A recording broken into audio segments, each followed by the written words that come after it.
এবছর কবে রামের জন্মোৎসব? রামনবমী।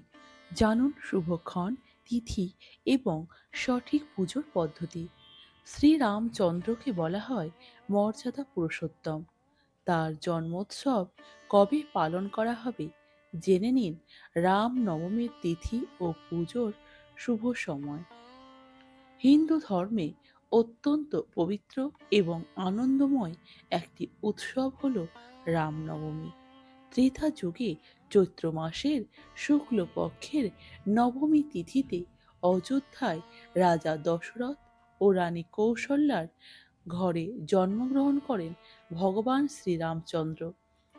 দুষ্টের দমন ও শিষ্টের পালনের জন্য বিষ্ণুর সপ্তম অবতার হিসেবে তার এই ধরাধামে আগমন।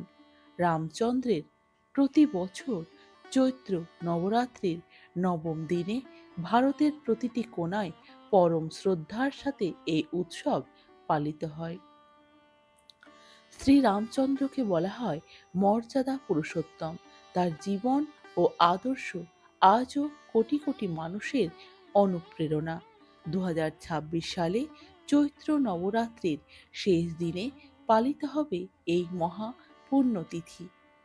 2026 সালে কবে পড়ছে রামনবমী?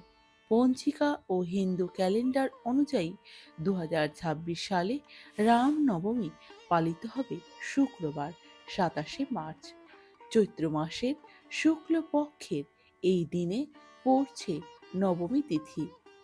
এই দিনটিতেই 9 দিন ব্যাপী চৈত্র নবরাত্রির সমাপ্তি ঘটে। পুজোর শুভ সময় ও তিথি। শাস্ত্রমতে ভগবান শ্রীরামচন্দ্রের জন্ম হয়েছিল মধ্যাহ্নকালে, অর্থাৎ দুপুরবেলায়। তাই রামনবমীর পুজো দুপুর বেলাতেই করা শুভ বলে মনে করা হয়। নবমী তিথি শুরু হচ্ছে 26 মার্চ 2026 বৃহস্পতিবার সন্ধ্যা থেকে, আর নবমী তিথি সমাপ্ত হচ্ছে 27 মার্চ 2026 শুক্রবার বিকেল পর্যন্ত। পুজোর শুভ মাহেন্দ্রক্ষণ 27 মার্চ সকাল 11টা থেকে দুপুর 1টা 30-এর মধ্যে রামলালার পুজো করা অত্যন্ত শুভ বলে মনে করা হচ্ছে। রামনবমী কবে? রাম জন্মোৎসব জানুন পুজো পদ্ধতি এবং এর ধর্মীয় মাহাত্ম্য।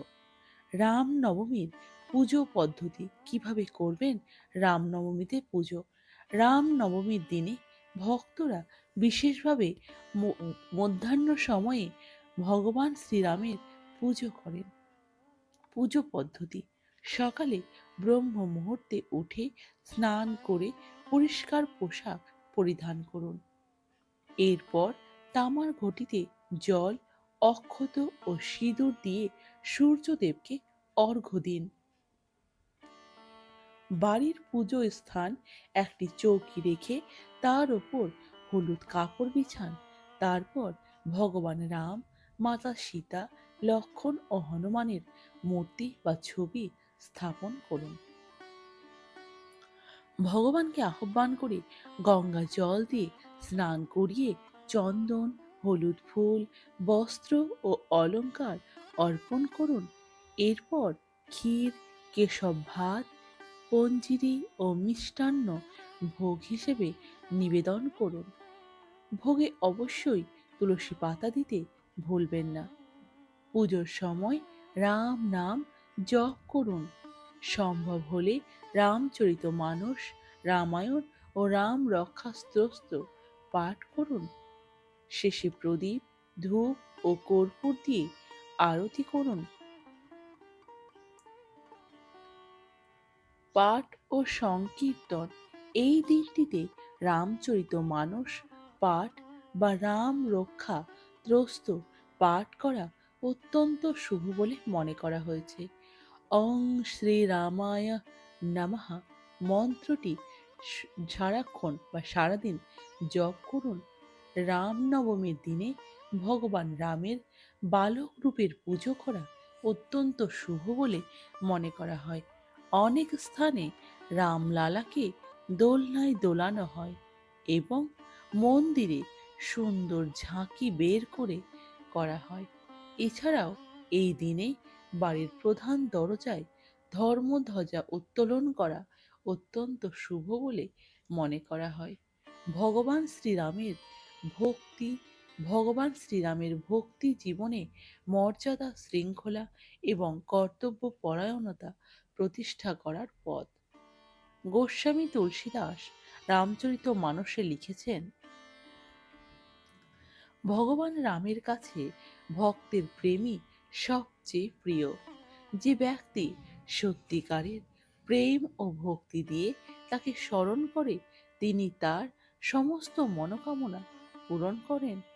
রাম নবমীর এই পবিত্র উৎসব আমাদের শিক্ষা দেয় যে জীবনে ধর্ম, সত্য ও মর্যাদা অনুসরণ করাই সঠিক পথ। ভগবান রামের জীবন মানবতার জন্য একটি আদর্শ, যা আমাদের কর্তব্য, ত্যাগ, প্রেম এবং ন্যায়ের পথ দেখায়। শেষে ভগবান শ্রীরামের চরণে প্রণাম জানিয়ে, যিনি সমগ্র জগৎকে আনন্দ দেন, যিনি যুদ্ধক্ষেত্রে অত্যন্ত ধীর ও বীর, যার চোখ পদ্মের মতো সুন্দর, যিনি রঘু বংশের নাথ এবং করুণার সাগর, সেই শ্রীরামচন্দ্রের শরণ গ্রহণ করি। এই রাম নবমীর তাৎপর্য বা মাহাত্ম্য কি? রাম নবমী কেবল একটি ধর্মীয় উৎসব নয়, এটি অধর্মের বিরুদ্ধে ধর্মের জয়ের প্রতীক। এই দিনে উপবাস রাখলে এবং ভক্তি ভরে পুজো করলে মনে সুখ, শান্তি বজায় থাকে এবং নেতিবাচক শক্তি দূর হয়। ভক্তরা এই দিনে রাম নাম সংকীর্তনের মাধ্যমে নিজেদের শুদ্ধ করেন। অনেক জায়গায় এই দিনে শোভাযাত্রা বা রথযাত্রার আয়োজন করা হয়। ভগবান শ্রীরামের জীবন আমাদের ধৈর্য, কর্তব্যপরায়ণতা এবং সত্যের পথে চলার শিক্ষা দেয়। 2026 সালের 27 মার্চ ভক্তি ও শ্রদ্ধার সঙ্গে এই উৎসব পালন করে আপনার জীবনকে মঙ্গলময় করে তুলুন। ভিডিওটি যদি ভালো লেগে থাকে তাহলে চ্যানেলটিকে সাবস্ক্রাইব করে কমেন্টে জয় শ্রীরাম লিখতে ভুলবেন না।